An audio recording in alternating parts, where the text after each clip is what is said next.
Welcome back. Wow, what a week it's been for Otters goalie Charlie Burns. Ashley, coming from Niagara earlier this season, he helped Erie knock off #1 London and then followed it up with a 23-save first career shutout yesterday in a 3-0 win against Guelph. Quick turnaround, absolutely, but tonight at the London Knights, it was Jacob Gibbons getting his start in goal for Erie. Let's get to the highlights. Less than a week apart from the last meeting between London and Erie to Budweiser Gardens, 2-0 Knights in the first.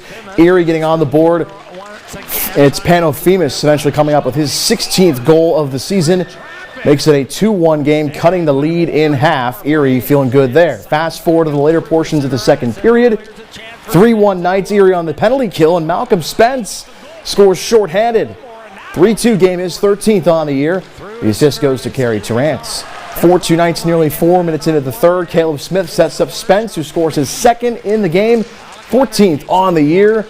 As Spence gets that one to go, but on the Plyler entry system scoreboard, the Otters fall on this one 5-3 at London tonight. 2 goals from Malcolm Spence, 25 saves for Jacob Gibbons in goal, but the Otters, another quick turnaround, back at it at home tomorrow night at 7 o'clock against Kitchener. Now we'll look at some college ice hockey. We got the Mercyhurst Lakers, the men ice hockey team hosting Robert Morris University. We'll start this one at the top. Owen Say in the net for the Lakers.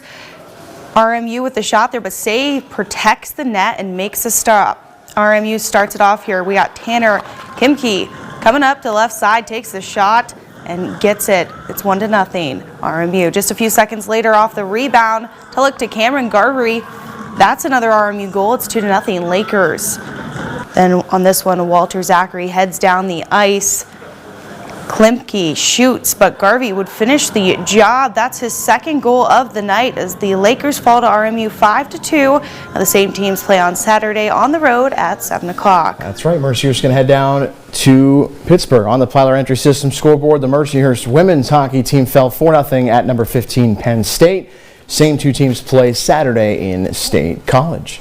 Now the NHL players are committed to returning to the Winter Olympics for the 2026 Olympics and the 2030 Games.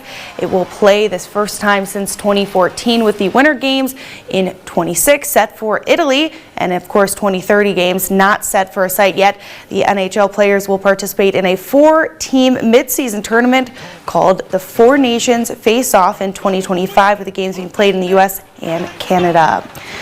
Now Fairview's Katie Scott scored a goal in today's CONCACAF U17 match. It was USA's first win in the championship with a 13-0 final. Scott scored the 13th goal of the match as the U.S. women's team there got the win. Shifting gears, the McDowell football program looks to have its next head football coach to lead the varsity program.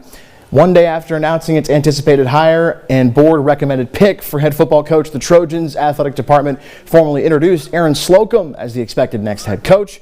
McDowell athletic director Mark Becker introduced the McDowell alum and 12-year assistant who will be voted on at the next school board meeting on February 12th as the recommended next head coach. Here's Slocum on the opportunity to follow one of his best friends in the coaching profession, Brad Orlando. I really never thought about it.